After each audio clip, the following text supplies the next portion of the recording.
What's going on, you guys? It's Dragon here, and as you can see, I'm back from the production of A Midsummer Night's Dream that I was cast in.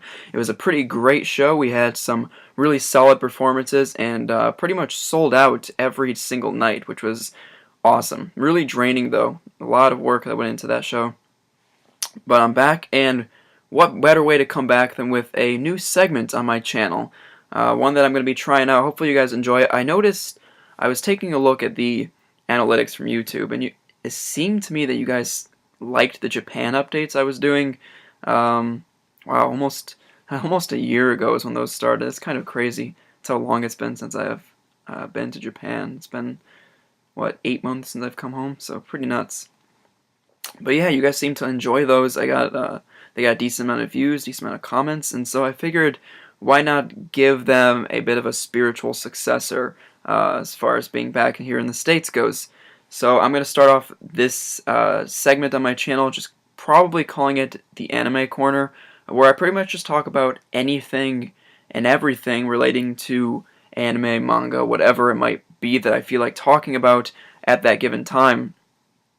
Mostly it's probably going to be involving pickups like I kind of did in Japan. It's going to have to be to a bit of a lesser extent, though, because obviously America is not focused on anime and stuff like that the way Japan is. You can find much more merchandise and stuff like that there, whereas it's much more difficult here.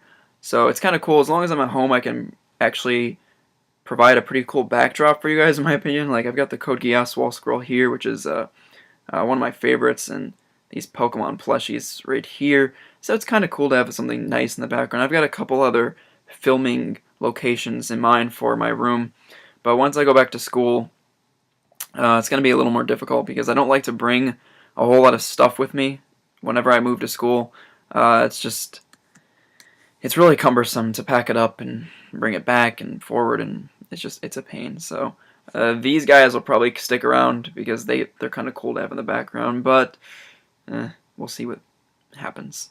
So to start off the introductory episode of Anime Corner, I have only one thing for now to talk about as far as pickups go, and that is J-Star's Victory Versus. I got this game. It was sent over to me from Japan, and it came out in March, I believe. I really wanted to pick this up while I was there. It was supposed to come out in 2013, but it ended up getting delayed, which was really not cool. I got it not too long ago, so I haven't had a ton of time to play it because I got it during the production of Midsummer, but it's really fun so far. If you don't know what J-Stars is, it's a series that encompasses a variety of characters from different Shonen Jump series and puts them all into one big fighting game. It's really fun. So this is the front cover. You can see there's just a ton of characters on there. There's actually a lot of characters in this game that I am not super familiar with, so it's okay. The ones that I do know make it a lot of fun, and who knows, maybe the ones I don't know so well can introduce me to their series. But this is the back of the case. There's a lot of kanji that I can't read, so unfortunately I can't tell you what everything says. Navigating the menus and stuff isn't too hard. A lot of it's in katakana, which is pretty easy to read, so I understand the gist of how to play this game pretty well. I understand the story mode a ton because, like I said, it's a lot of kanji, a lot of words I wouldn't know anyway.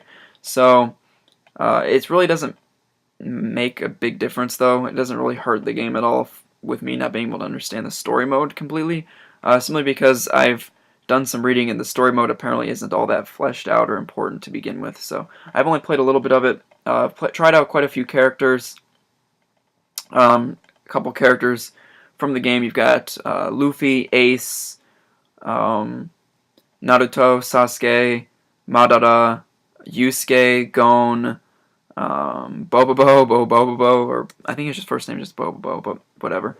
Toriko, Goku, Vegeta, Frieza.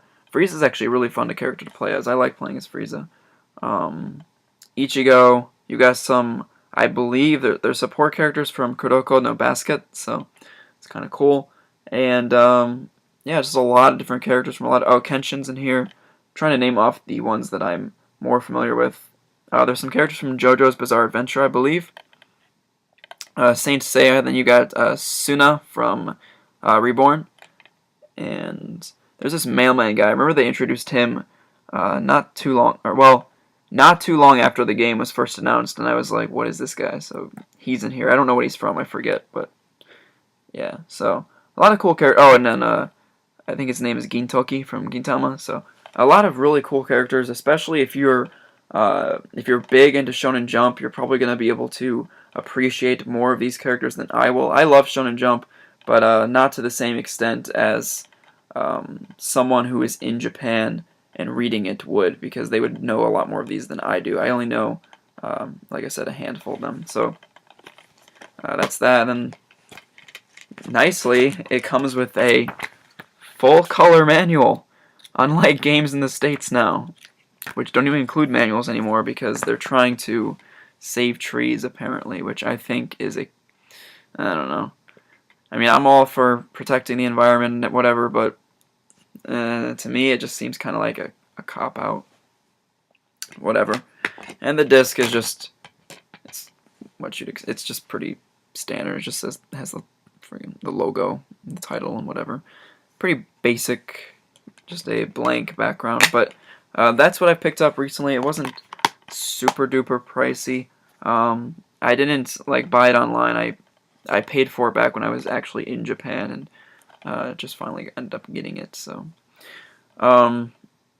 yeah, I think if you wanted to import this game, it would run you about $75, somewhere around there, which isn't horrible. It's about $10 more than you'd be paying in the States. I don't know if that includes tax or not. Like when you're in Japan, if you buy something, tax is already included in the price. So the price you see, the sticker price you see for whatever it may be, is the price you're going to pay. So if you're going up to the store and there's something that there's two things that are 100 yen each, you can be ready with 200 yen. You don't have to worry about change or hidden fees or whatever. You can have it and you're just good to go. So that's one thing I actually really liked. I wish that we kind of did that here, but I digress. That's a different topic for a different day, I suppose. But I've got some pretty cool things on the way, stuff that I will be including in the next episode of this segment, so I'm pretty excited for that. I don't know when it's going to get here, but we'll see. And as for Yu-Gi-Oh!, I will be uploading a new deck profile this week, so look forward to that. It'll be pretty fun. It's a pretty cool deck. I like it, and so I want to make sure I get that out for you guys. But with that being said, this introductory episode, is starting to get a little bit long, so I don't want to get it too long and go into discussions and stuff like that. We can always do that in the next one. So, with that being said, I hope you guys have enjoyed this introductory segment. If there's certain things you want to see on this segment or just on my channel in general, definitely let me know in the comments. And with that, I'll catch you guys next time.